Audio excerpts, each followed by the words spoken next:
Jumapili tutakuwa na kampeni maalum ya kuwafungua watu kutoka minyororo ya giza. Jumapili ni Jumapili maalum. Ugonjwa wowote mlete mtu. Jumapili tunakuwa na program maalum ya kuwafungua watu. Very easy, very easy. Kwa sababu aliye ndani, roho ndio itiayo uzima. Mwili haufai kitu. Mwili wamewekea magonjwa, wamewekea udhaifu, wamewekea umaskini, wamewekea feria, lakini ndani ya roho yako kuna Mungu. Na tutawaambia kwamba mnayemshikilia ametumwa na baba yake. Yaani wewe umetumwa kutoka mbinguni na unafanya kazi kwa niaba ya Mungu, ingawa wewe hujijui.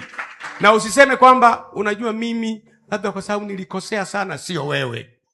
Mtu wa dunia huyu wa mwili huu ndiye aliyekukosesha, ila wewe wa mbinguni haujakosea.